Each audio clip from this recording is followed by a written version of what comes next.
of let's start again because we just started recording. Welcome everyone to the Satsang of Anandamayi Ma for June 2023.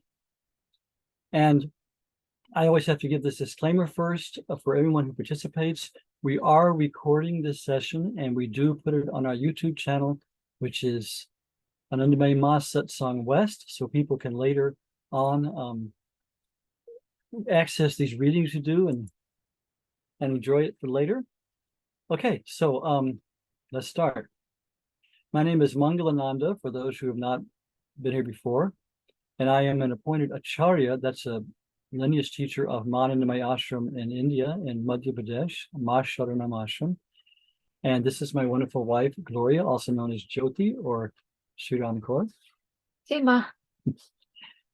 And I'm admitting people still. So Satsang, our goal today is to invoke the presence of Anandamayi Ma, which has brought all of us here today and brought all of us together today. And these satsangs are so important because Ma is a true spiritual teacher. And like any true spiritual teacher, the words she says, the instructions she gives, the goal that she points out is totally not just different, but antithetical to the ways of the world and modern society. So she says things that are going opposite of what the society tells us. The world tells us, enjoy, enjoy, enjoy. The more you add on to yourself in enjoyments and in indulgences and in possessions, the more complete you'll be. Ma tells us, let go of attachment to everything and put your mind on God. So those of us who are trying to follow this path of spirituality, we're going against the stream. So it's really important for us weirdos to stick together, you know.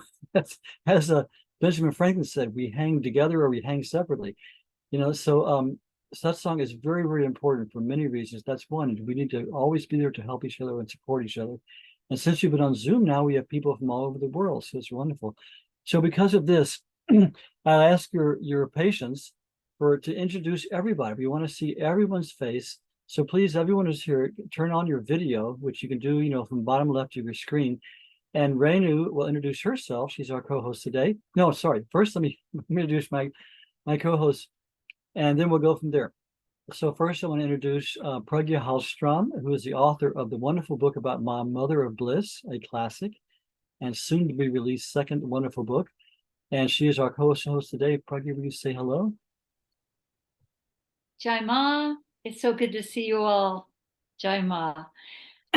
Yeah, some of you know that I've had a month of struggling with my health with ischemic colitis, and I'm so happy to be here today and so grateful to all of you who've been sending your prayers and your love for me to recover. So Ma has really been with me, and you know, I've been deepening in my relationship with Ma during this very quiet time. So it's great to be with you, and Jai Ma.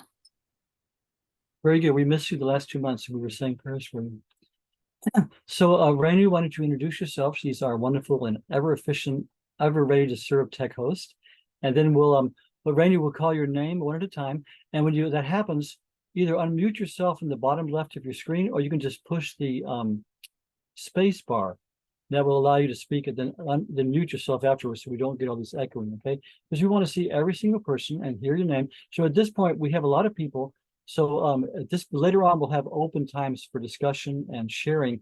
But for now, just say your name and where you're from, okay? Unless we get into further conversation. Your name and where you're from, and we'll just go from there, okay? Serena, take it away.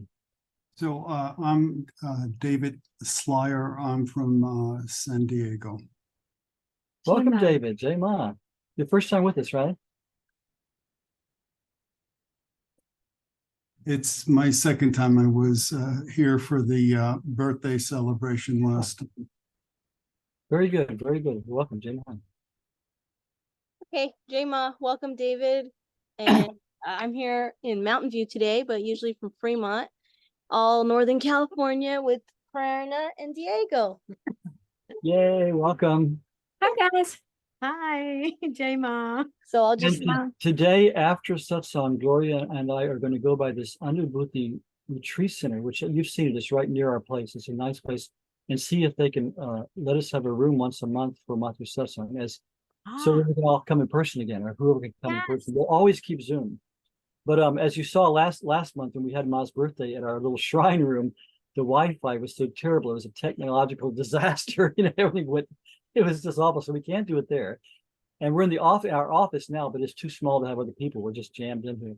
So we're going to look today. So hopefully we can do in person as well as the Zoom. Yay. Thank you. I've done all retreats three of there. you. It's really pretty. Thank you. Okay. Next we have. Diego isn't tied down. You better watch him. Oh, sorry, I forgot about Diego. Well, I mean, Renu already introduced me. Hi, everyone. Okay. Next we have Ananda Swarupa Mallorca. Hello, namaste. Namaste. You're see from a me? little island off the coast of Spain, aren't you? Yes, I am Very good to from see the you. island of Mallorca. Very good to see you. We haven't seen you for a while. Welcome back, Jai Ma. Jai Ma. Yes, thank you, Jai Ma. Jai Ma, welcome. Next we have Arpita Ji. And maybe Robert, possibly. Yeah, Robert's here. He's right here. See? Ta-da! Good to So see my you name both. is Jai Ma. Jaima. So Arpita Brown. Robert Brown. We live in Delray Beach, Florida. Just a quick note, we're not going to be able to stay that long because it's Father's Day and we're taking Mr. Brown out for dinner. And I just wanted to let you know. Jai Ma. Very true. Happy Father's Day. I'm glad you could come for at least a little bit. Nice to see you. Thank you. Jai Ma, welcome. Happy to have you. And next we have Janet Rubinson. Yeah, Jai Ma, we're Janet and Dave from Florida. Oh, good to see you both. Always. Good. Jai Ma, welcome. Next we have Bill Ryan. Hi, everybody. I'm from Arizona, but I'm in Delaware visiting my friend. I'm Lois. This is my first time, so nice to Good be to see here. everyone. Very good. Very welcome. I'm glad you could join us. Come whenever you can, every third Sunday. Jai Ma. Jai Ma, welcome to both of you. Next we have Carlos Estrella. Hi, I'm Carlos Estrella and I'm from Naples, Florida. Jai Ma. Welcome, Carlos. Jai Ma. Jai Ma, welcome, Carlos. Next we have Katia. Jai Ma, so happy to be here with you all. This is Katia from Portugal, another island, Madeira Island. Jai Ma. Very good to see you. Jai Ma. The same for me, Jai Ma. Jai Ma, welcome, Katia. Next we have Thank Linda you. David. Yes, we are Linda and David in Williamsburg, Virginia, and we have been to Kankal in India. Jai Ma. Welcome, Jai Ma. Always good to see you both too. Faithfully every month. That's right. Jai Ma, Great to- welcome. Sorry. Next we have Hari Priya. Is this Hari Priya Didi?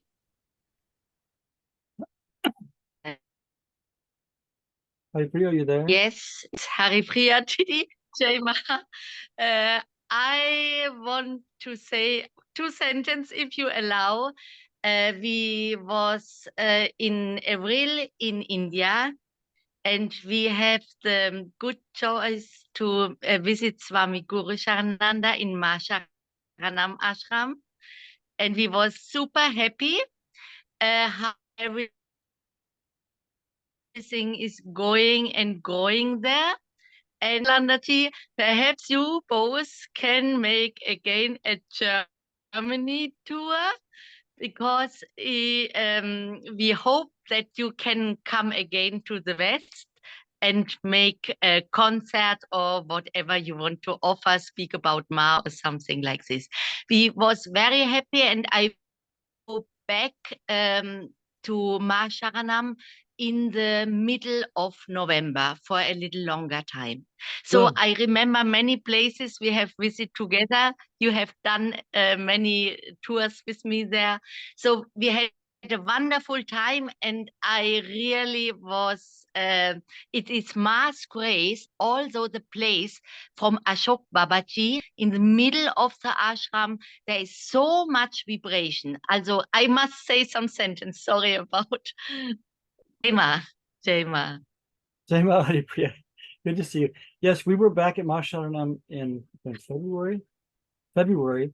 And I told somebody to go to Sharan, at least come 3 places. You know, he's very busy now at the ashram, which is good. And he says, I think the touring days are over. I said, at least come one place to Europe centrally, and everyone come to you, and then come to Pragya in Boston and to us in California. At least those 3 places.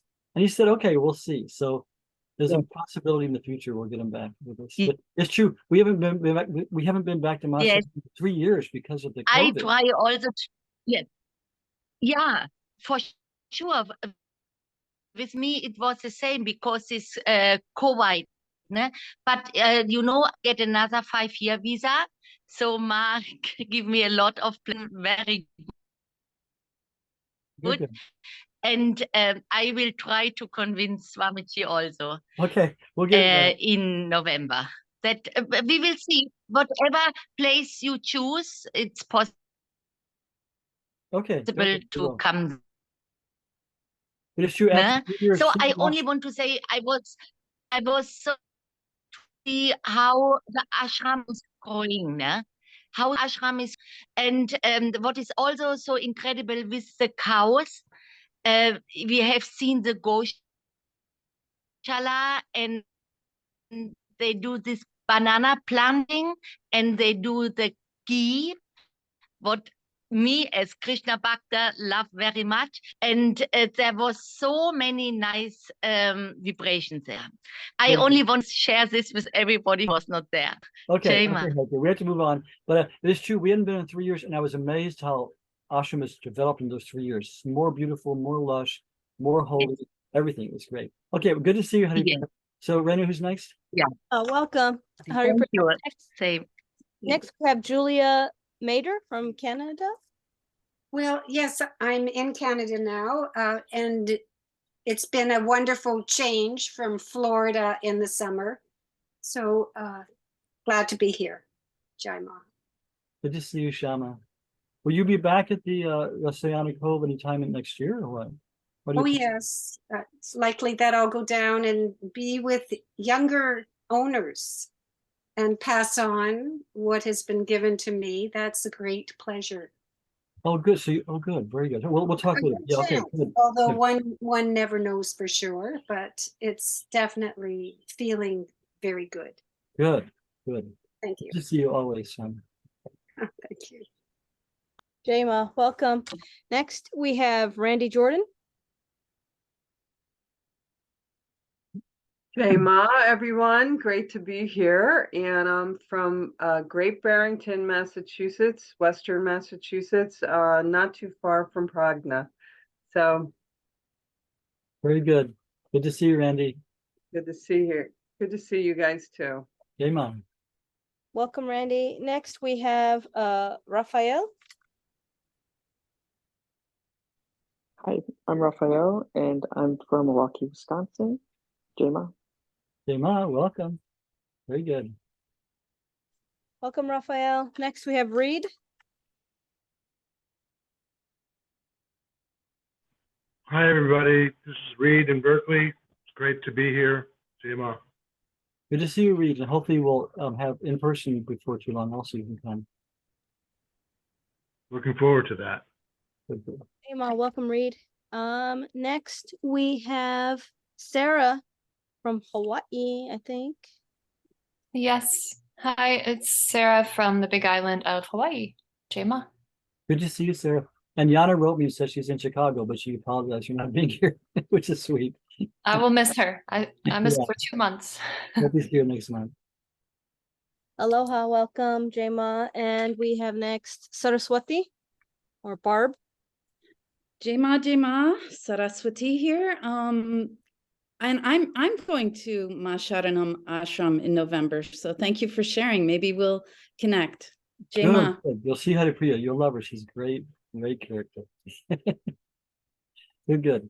Jai Ma, welcome. Okay, finally we have Yatesh, but he said he can't talk. So Yatesh is joining us, but he won't hear his voice. Okay, well, welcome.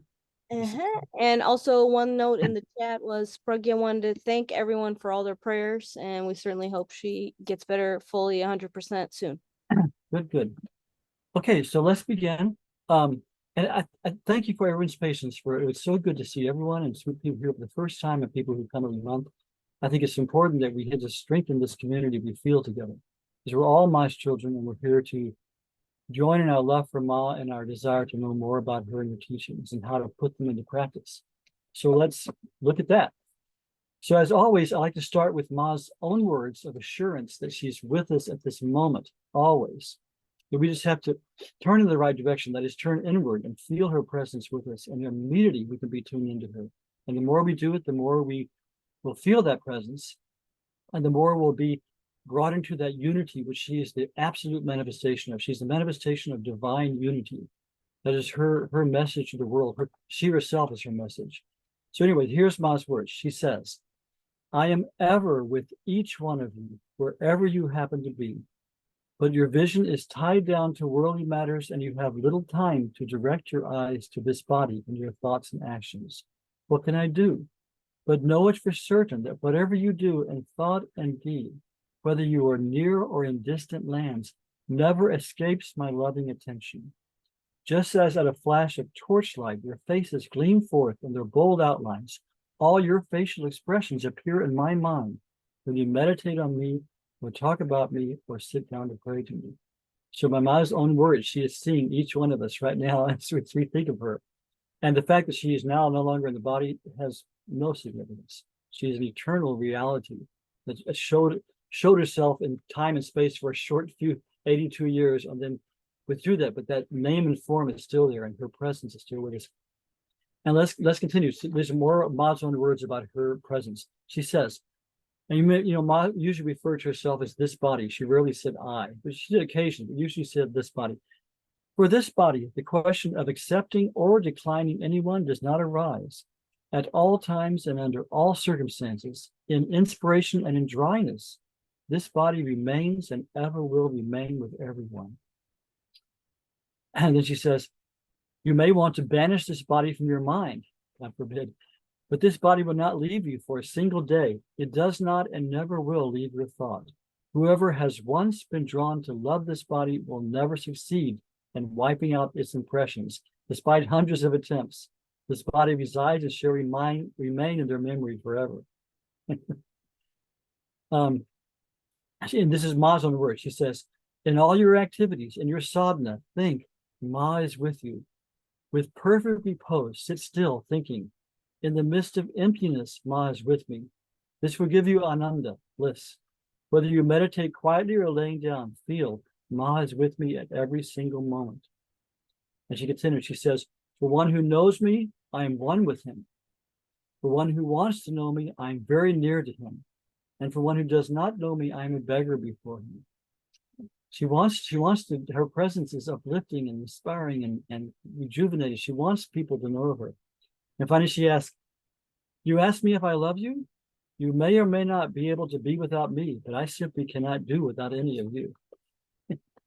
So those are Ma's own words of assurance that she's with us at every moment and she is waiting for us to turn to her patiently. So to do that, let's start with, we always start with this one kirtan. Is we're going to invoke Ma intellectually and study her words, but let's first invoke her with our hearts, because music opens the heart, music brings us closer. So we always do this kirtan, which is our theme song from our Ma Sharanam Ashram. It's just a meditation of this one phrase, Om Ma Sharanam. Sharanam is a place of refuge, a place of quiet peace where you have the strength of knowing. Down. Om Ma Sharanam. Ah, thank you. See, I already forgot. Okay.